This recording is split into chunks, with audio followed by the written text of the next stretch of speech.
Bienvenue dans L'œil écoute, le podcast indépendant qui analyse notre rapport à l'image photographique et l'évolution du médium à l'heure de la suprématie du numérique et du digital.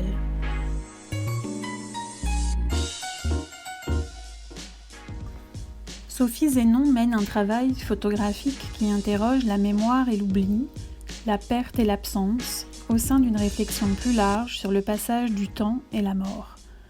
Comment rendre compte du passé quand le langage manque ? Comment rendre visible l'indicible ? Quelle histoire, quel imaginaire produire, transmettre quand tout vous manque ? Comment produire des images malgré tout ?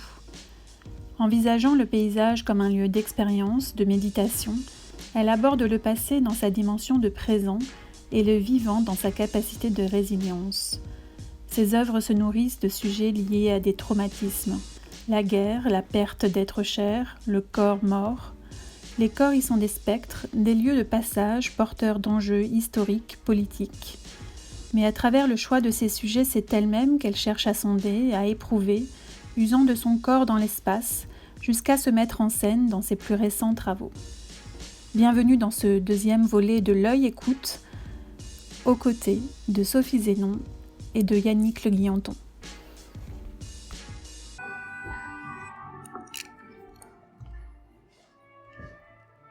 Mon sujet de recherche, c'était quand même les comportements face à la mort. Donc ça date pas d'hier, ce sujet.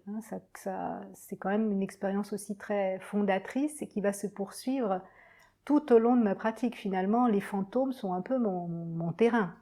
Mais des fantômes toujours très présents, qui forgent notre identité. C'est pas juste des êtres éthérés et des ectoplasmes. Oui, c'est des fantômes qui nous accompagnent dans notre vie aussi, peut-être. L'histoire est pour moi c'est ça. L'histoire, je l'ai pas dit tout à l'heure, mais l'histoire aussi a une dimension éminemment poétique. Il n'y a rien de plus qui me bouleverse que d'être dans un lieu où vous savez que des personnes ont été là il y a des centaines d'années, d'aller à Lascaux, ou d'aller dans le Forum romain, ou d'aller même sur un site de la Première Guerre mondiale, c'est quand même assez troublant.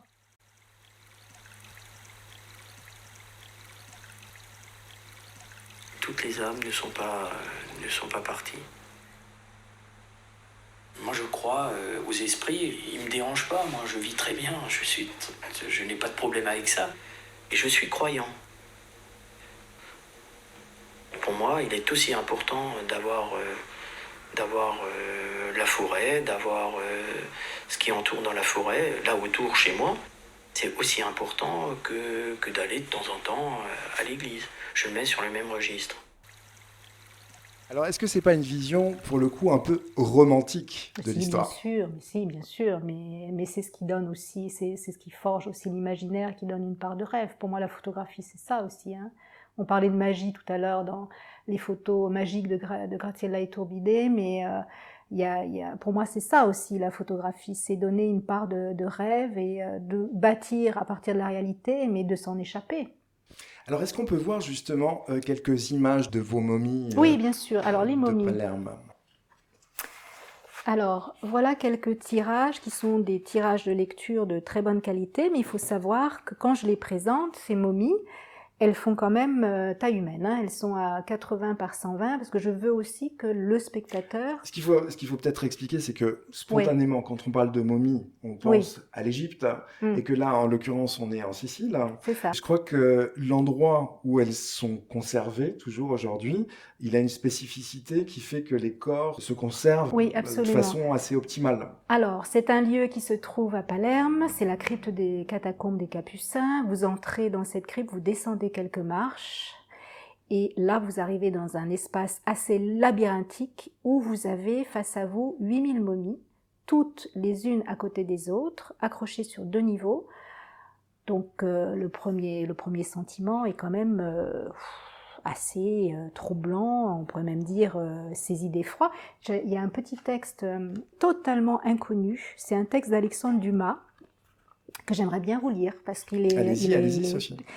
C'est un texte qui est extrait d'un livre d'Alexandre Dumas qu'on ne connaît pas du tout, qui s'appelle Le Speronare, qui a été publié en 1842, et il y a un passage assez truculent quand même sur sa description des momies. Il faut avouer que dans cette collection de momies, celles qui ne sont pas hideuses sont risibles. Il est difficile à nous autres gens du Nord, avec notre culte sombre et poétique pour les trépassés, de comprendre qu'on se fasse un jeu de ces pauvres corps dont l'âme est partie, qu'on les habille, qu'on les coiffe, qu'on les farde comme des mannequins, que lorsque quelques membres se déjettent par trop, on casse ce membre et on le raccommode avec du fil de fer sans craindre, avec ce sentiment éternel qui réagit en nous contre le néant, que le cadavre n'éprouve une souffrance physique ou que l'âme qui plane au-dessus de lui ne s'indigne aux transformations qu'on lui fait subir. J'essayais de faire part de toutes ces sensations à notre compagnon, mais Aramis était sicilien, habitué dès l'enfance à regarder comme un honneur rendu à la mémoire ce que nous regardons comme une profanation du tombeau. Et en fait, je me rends compte que ce qui me plaît beaucoup dans ce travail sur les momies, c'est exactement ce que Didi Huberman parle dans sa notion de ressouvenance dont j'évoquais tout à l'heure quelques mots, parce que ces momies, en fait, elles sont tellement éloignées de notre culture aujourd'hui. Ça pose la question de pourquoi aujourd'hui la mort, on la met à l'écart. Et pourquoi, alors là, en plus, on est dans un sujet brûlant d'actualité. Dans quelle mesure on appréhende la mort et dans quelle mesure elle est visible aussi dans nos sociétés? Et là, en l'occurrence, avec la crise de la Covid-19, oui, bien évidemment, elle est réapparue sur le devant de la scène, alors oui, qu'on a tendance à l'occulter complètement habituellement. Oui, totalement. Elle était déjà revenue dans les années 90, au début des morts du sida. Hein. Elle était revenue de manière très frontale. Mais elle passe, on l'oublie, et oui, il faut attendre des crises importantes pour nous aussi, elle revienne à la surface. Hein. Oui, qu'elle reprenne chair, si je puis dire, oui, mais aussi bon, la Covid, mais tous les débats autour de l'euthanasie aussi en ce moment. Hein. C'est-à-dire, est-ce qu'on a le droit de mourir, comment on meurt Mais là, à travers le sida, comme vous l'avez dit, ou la Covid, pour le coup, la mort, elle est véritablement incarnée. Elle est totalement incarnée, voilà. Donc peut-être qu'il y a une espèce d'apprivoisement à faire avec ce qui est finalement le plus naturel du monde. Voir un cadavre avant, au 19e siècle, c'était très courant. Il y avait tellement une mortalité infantile forte que finalement il y avait une proximité. On mourait chez soi et aujourd'hui on meurt à l'hôpital. Moi, je connais des gens qui n'ont jamais vu un cadavre de leur vie. Pour moi, c'est très troublant parce que travailler sur la mort, il n'y a rien ni d'angoissant, enfin, pour beaucoup de personnes. Ils vous perçoivent comme quelque chose d'angoissant ou de mortifère, mais pour moi, c'est tellement dans le cycle de la vie. Alors, c'est peut-être ce qu'on m'a appris aussi, ma fréquentation des peuples comme les Mongols ou les peuples sibériens qui voient dans la mort uniquement le cycle de la vie. Mais nous, on n'arrive pas à le concevoir de cette manière-là, enfin en tout cas en Occident. Et c'est ce que je trouve en fait, travailler sur des thèmes d'une telle intensité, après vous avez aussi beaucoup de mal à vous renouveler, je trouve, parce qu'on touche tellement à des questions métaphysiques au plus profond de chacun de nous, que c'est à la fois dangereux de travailler là-dessus, c'est à la fois un défi, comme vous le citiez tout à l'heure Barthes, la mort c'est déjà... Photographier, c'est déjà photographier la mort à l'instant T, mais là, c'est aussi un défi plastique. Comment photographier? Et il y a aussi toute la distance que l'on met par rapport à la mort, puisque là, vos momies, bien évidemment, je crois que c'est une pratique qui s'est faite jusque dans les années 30. 1920 pour la dernière petite fille qui a été momifiée par son propre papa, qui a été médecin. Et en revanche, c'était une tradition qui datait de la fin du XVIe siècle. 1590, oui, qui en fait était une tradition, disons que c'est les moines capucins qui ont découvert les facultés de la crypte à conserver les corps, donc ils ont d'abord appliqué ce soin de conservation à leurs proches, hein, et ensuite ça s'est appliqué à tous ceux qui avaient de l'argent, les aristocrates, les notables, et les Siciliens venaient discuter avec leurs morts de manière très libre, comme dit Dumas, raccommoder les vêtements, les raccommoder eux-mêmes. Il y avait une espèce de naturel. Est-ce que vous pouvez nous montrer quelques images de ces momies? De ces momies. Alors, donc elles sont accrochées dans une crypte.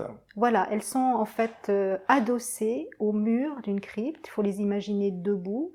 Alors là, on voit avec la chape pourpre qu'il doit s'agir d'un religieux. D'un cardinal, avec sa petite blouse en dentelle, un rictus, comme s'il ricanait en fait, hein, quelque chose de... Ouais. Pour qu'on se les mette dans l'œil, il s'agit plus de squelettes, véritablement.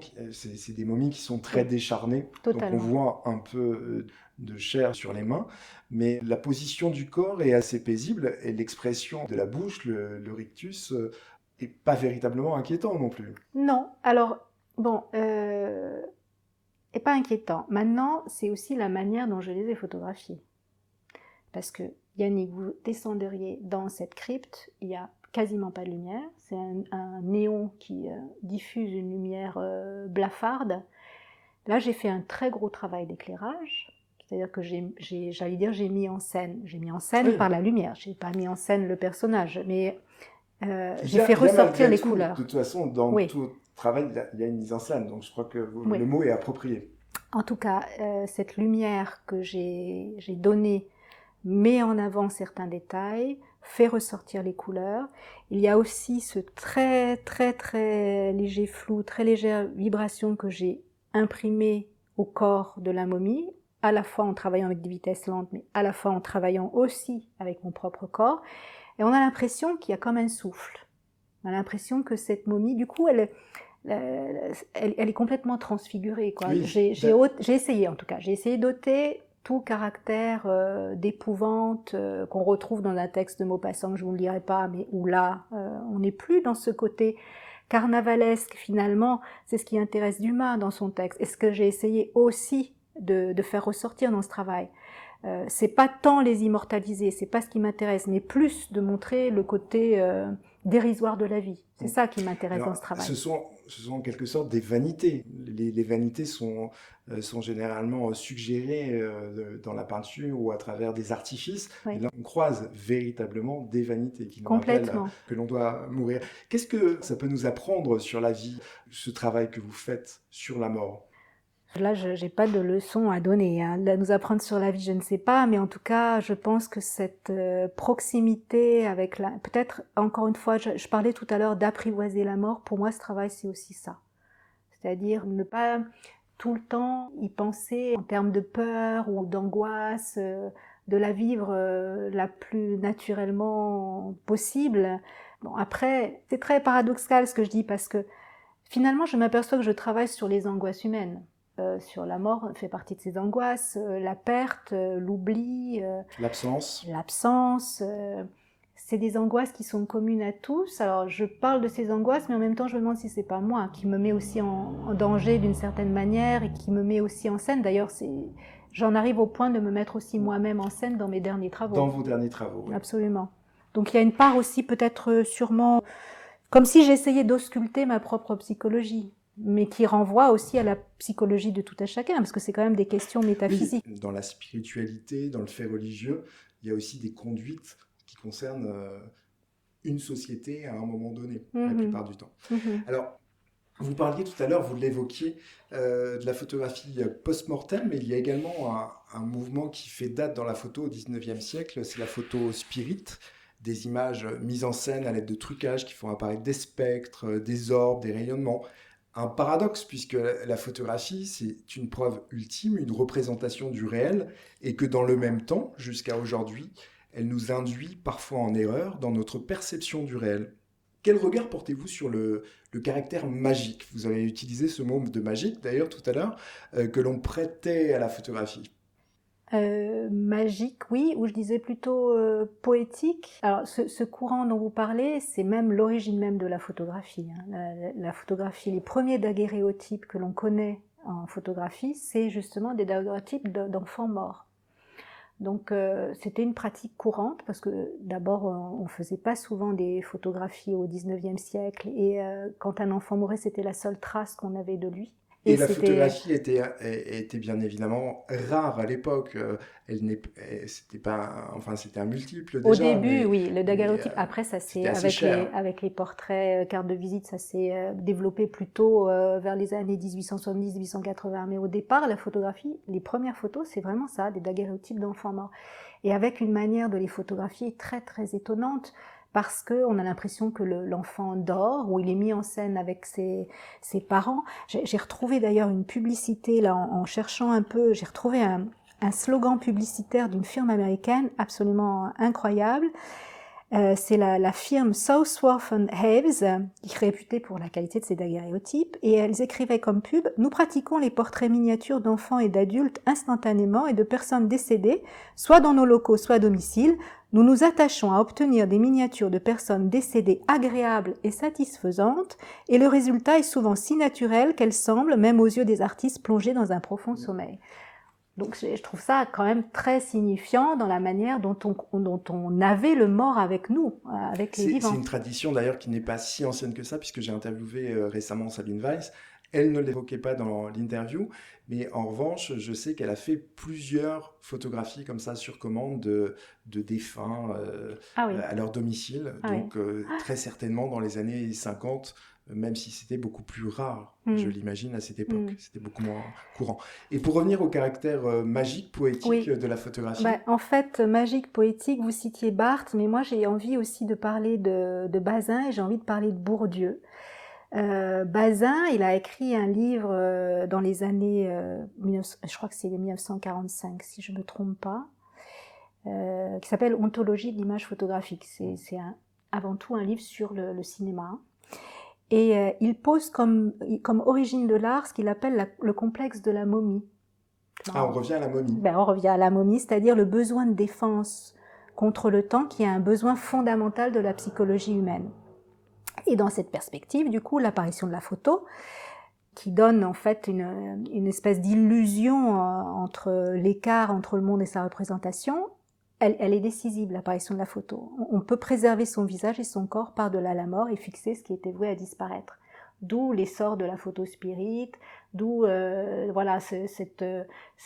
Hugo faisait tourner les tables, Balzac prétendait qu'on pouvait justement faire revenir les spectres, les personnes décédées donc c'était que ça un mouvement quand même très très très fort. Et je compléterai cette phrase de Bazin avec dans Un art moyen, Bourdieu le montre bien aussi, c'est-à-dire que pour lui la photographie aide à surmonter l'angoisse suscitée par l'écoulement du temps.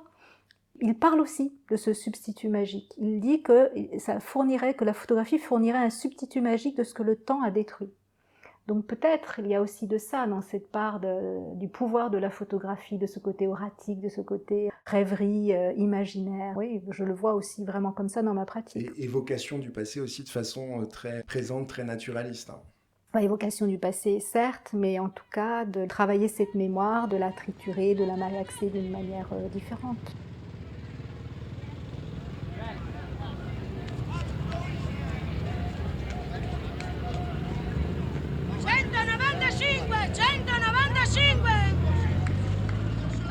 Alors Sophie, à travers vos recherches, vous revisitez aussi votre histoire familiale dont l'origine est italienne et qui s'est beaucoup déplacée depuis l'entre-deux-guerres entre l'Italie, la Suisse, l'Alsace, la Lorraine, la Normandie.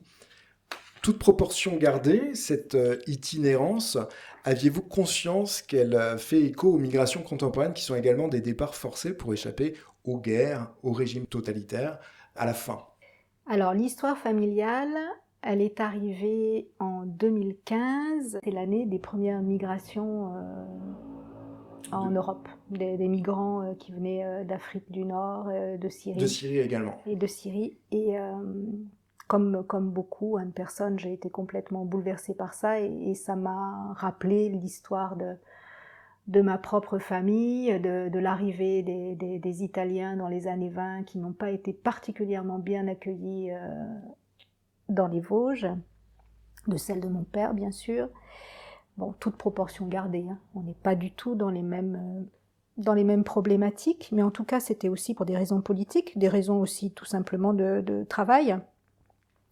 Mais au-delà de ça, c'est encore une fois l'idée du non-dit qui sous-tend ce travail-là, c'est-à-dire le fait d'avoir vécu avec ces origines italiennes dont on ne parlait jamais à la maison, puisque c'était quand même avant tout le mot intégration qui primait, et le peu d'images que j'ai trouvées par exemple de mon père dans l'album de famille. Donc ça m'a aussi un peu posé question, voilà, c'est de déconstruire aussi les souvenirs, déconstruire le souvenir, ce qu'on vous en a dit, et ce que vous avez retenu, et puis mener l'enquête, pourquoi justement il y a peu d'images. Je me suis aperçue aussi que en Italie, il y a celui qui est parti, il y a ceux qui restent.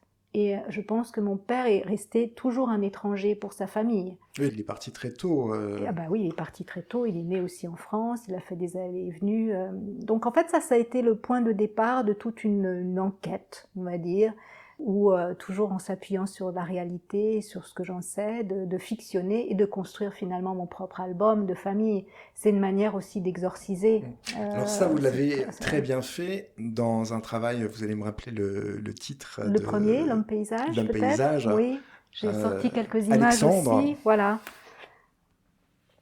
Où là, c'est un travail, l'homme paysage, justement sur le paysage et comment se fait la construction aussi d'un paysage. Alors je suis partie... mon père est né dans les Vosges en 1926. Je suis partie d'une photo de son passeport où on le voit de profil, un peu comme ces photos polyjudiciaires, hein, c'est son passeport d'immigration. Et cette photo a été le point de départ de tout un périple à travers la forêt vosgienne. J'ai imprimé cette photo sur une très grande plaque de plexiglas, c'est à peu près 1,50 m de hauteur, et en la disposant dans la forêt. D'abord, c'est une petite installation, hein, c'est presque un travail de méditation que je suis en train d'entreprendre, ou vous disiez, Yannick, tout à l'heure, de performance. Et ensuite, j'ai refotographié ces plaques avec les jeux du soleil qui frappent la plaque, où là, on obtient des résultats assez surprenants, entre flou, net, un peu comme les momies, mais de manière totalement différente, où on a l'impression comme d'un palimpseste, quoi. On a l'impression que ce visage joue avec les feuilles. On a l'impression aussi qu'il s'agit d'une superposition, alors que finalement, bon, c'est en quelque sorte une superposition puisqu'il y a une image. Oui, une seule plane, mais donc voilà. Cette image de votre père, et puis à l'arrière ou en miroir, on voit le paysage qui se trouve aux alentours, donc le paysage des Vosges. Voilà, en fait, c'est effectivement une photo qui est faite in situ, il n'y a aucun travail sur Photoshop ou de post-production. Et on a cette... oui, je dirais comme une image palimpseste, en fait, entre l'évocation de ce visage d'enfant où il a 10 ans, et puis cette nature, cette forêt, on a l'impression que c'est le corps qui se transforme en un paysage, ou inversement, le paysage qui se transforme en corps, en fait. Et cette photo, elle est le résultat d'une observation in situ et d'un travail du corps dans l'espace aussi. Je n'avais absolument pas prévu de réaliser une série de photographies quand je suis arrivée. Pour moi, c'est vraiment l'expérience du paysage qui a fait que ce travail est devenu ce qu'il est aujourd'hui. Alors c'est amusant d'ailleurs parce que sur la photo suivante que je vois là dans votre portfolio, on a presque l'impression qu'il s'agit d'une image animée que vous avez arrêtée avec un visage qui se décompose en lamelles, en pétales, enfin il y a quelque chose de très, très végétal dans cette image. Et beaucoup de personnes, systématiquement quand elles voient cette image, ils pensent à Rimbaud. En fait, voilà, je voulais pas vous le dire parce que l'image de Rimbaud, on l'a tous en tête, et Rimbaud, d'ailleurs, est photographié de face, pas de profil, enfin, l'image iconique de Rimbaud.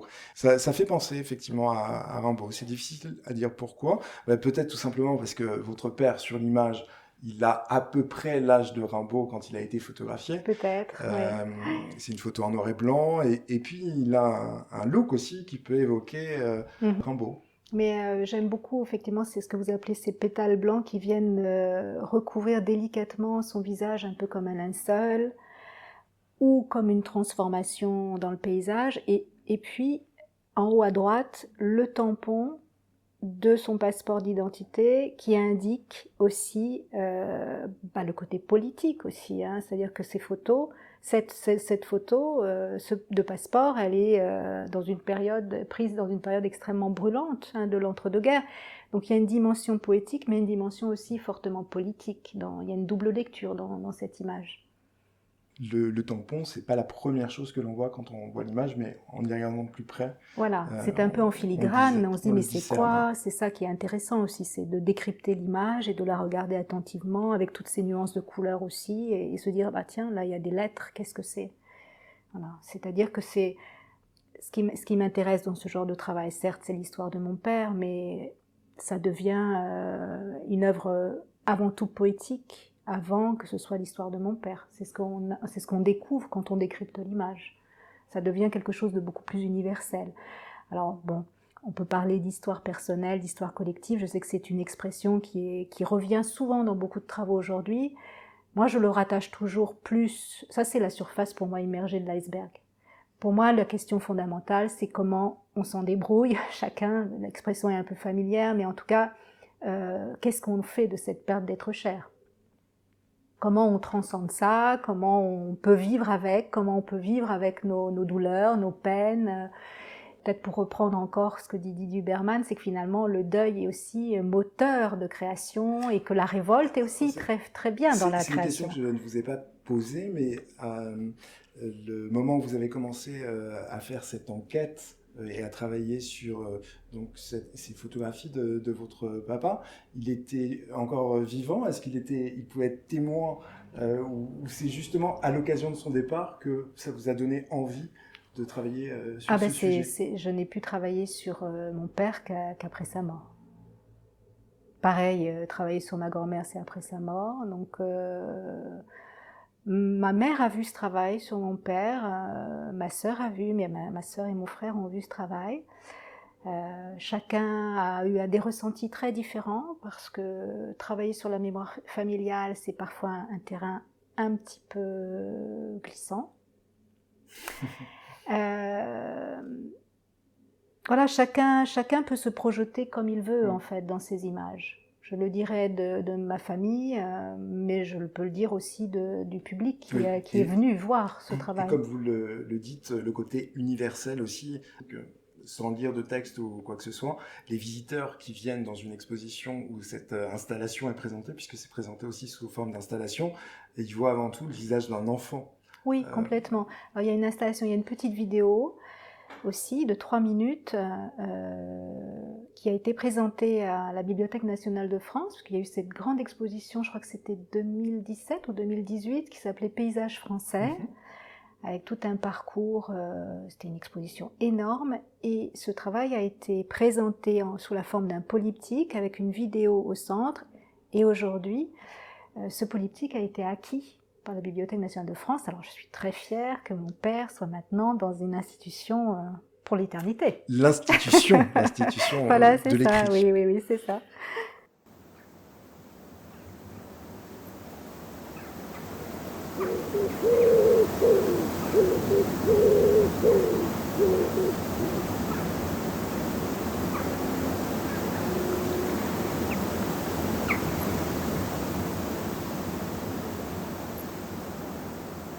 Vous partez toujours de traces tangibles d'éléments d'archives, de photographies d'époque, de fresques, d'éléments de statuaire, de lieux chargés d'histoire. Dans votre parti pris esthétique, on vient de le voir, ce sont des éléments, comme vous le dites, que vous triturez et vous malaxez. Lorsque vous vous attaquez à un sujet, comment envisagez-vous votre construction? Est-ce que ça se fait par étapes ou est-ce que vous vous fixez un plan de montage, une feuille de route? Je travaille un peu à la manière d'un chercheur, un peu comme le ferait un historien. Moi, j'ai toujours gardé cette appétence pour les sources, pour le goût des sources. Donc, ça veut dire que je taille large. C'est-à-dire à la fois, je lis tout ce que je peux trouver sur un sujet. Je vais consulter les fonds d'archives.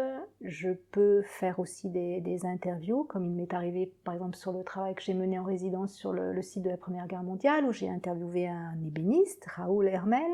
Et c'est un peu comme les pièces d'un puzzle, voilà, vous posez tout ça. Vous posez tout sur la table. Je pose tout sur la table, et puis chaque projet englobe en fait toutes ces formes qui discutent les unes avec les autres. L'important étant de donner justement une forme et un dispositif, et aussi la scénographie est très importante pour rendre compte de ces différentes sources. Alors, il faut faire très attention, parce que la source historique...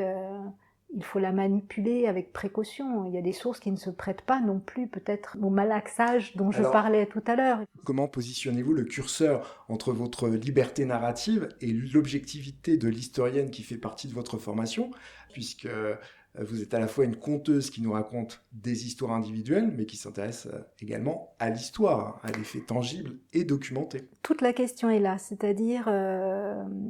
produire des images malgré tout. Quand on travaille sur des sujets aussi sensibles que sont la perte, la douleur, c'est-à-dire comment transformer l'acte photographique en acte poétique. C'est là vraiment le cœur du problème, comment emmener le spectateur dans son propre imaginaire en ne trahissant pas l'histoire, peut-être en l'ouvrant vers autre chose, vers d'autres questionnements.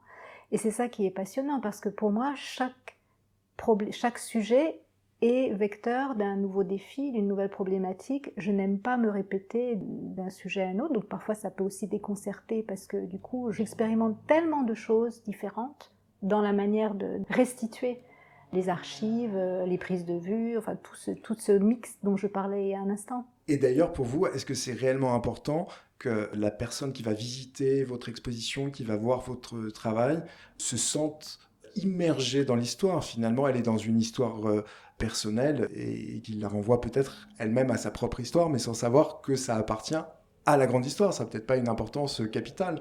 Vous, c'est votre moyen de vous ancrer dans votre sujet, mais est-ce que c'est si important pour les gens qui regardent? Ben oui, non, mais chacun s'approprie de toute façon. Il y a un moment où notre travail nous échappe. Hein. Chaque personne qui regarde se l'approprie ou non.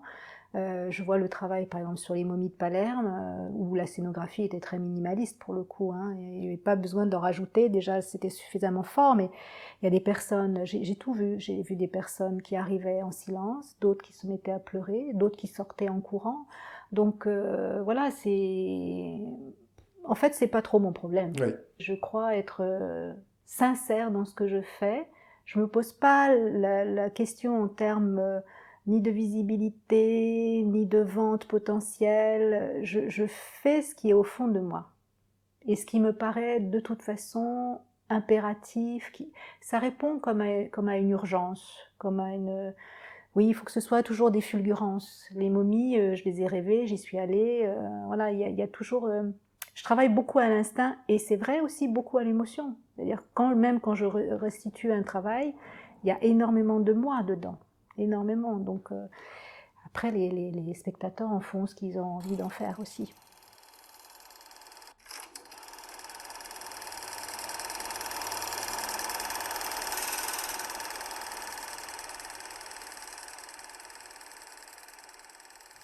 Alors on parlait de médium, vous parliez tout à l'heure de vidéos que vous avez introduit tout récemment dans votre travail, enfin il y a quelques années. Qu'est-ce que ça vous apporte? En quoi c'est un plus dans votre processus artistique? Alors vidéo, je mettrais juste une petite réserve. En fait, la première vidéo entre guillemets que j'ai faite autour de mon père, l'homme paysage Alexandre, c'est plutôt ce que j'appelle une petite œuvre multimédia, d'un format qui consiste à associer à la fois de la photographie, quelques réalisations vidéo, et puis la création sonore dans un format court. Et c'est ça que moi j'ai découvert le son en fait. Je trouve ça extraordinaire, finalement, comment le son peut porter des images et pas à l'inverse. C'est-à-dire que selon... Oui, des images mentales, effectivement. Oui, mais même, je veux dire, selon le type de son que vous allez mettre, est-ce que vous allez mettre des bruits d'ambiance, est-ce que vous allez mettre une musique, tout d'un coup, la photo, vous la lisez différemment, mais y compris une vidéo. C'est extraordinaire, le pouvoir d'évocation.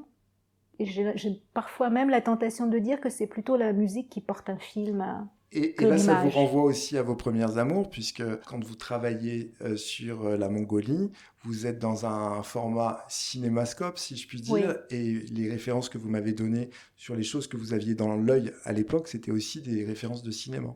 C'était aussi des références de cinéma, et je vais vous faire peut-être sourire, mais le fait d'être dans un pays où on comprend absolument rien, c'est-à-dire oui. Une langue totalement inconnue, vous vous laissez porter par la mélodie de la langue et vous pouvez vous concentrer sur l'image. Moi, j'étais très contente de rien comprendre au début. Parce que du coup, vous vous concentrez sur votre cadre et c'est comme une musique de fond qui vous porte avec cette langue très rugueuse qu'ont les Mongols, avec ces sons de gorge, de chants diphoniques. Oh, mais ça vous transporte. Et je crois que... c'est ce que j'aime en fait beaucoup dans la vidéo, ou en tout cas expérimenter images et sons, ça m'intéresse, j'ai envie de creuser beaucoup cet aspect-là.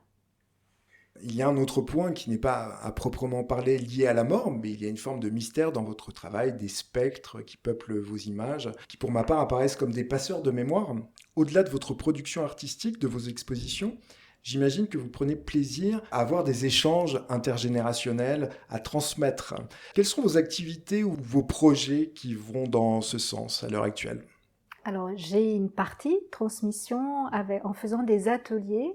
pédagogiques, qui accompagnent souvent des résidences d'ailleurs, et des ateliers qui peuvent en direction de publics très variés, soit dans le champ du social, c'est un champ que j'aime beaucoup d'ailleurs, travailler avec des personnes en difficulté, soit avec des scolaires. Donc je vais prendre pour exemple 5 ateliers que je viens juste de finir, puisqu'en ce moment je suis invitée par le Centre des Monuments Nationaux et par Diaphane, qui est un pôle photographique dans les Hauts-de-France, à travailler sur la mémoire du château de Villers-Cotterêts.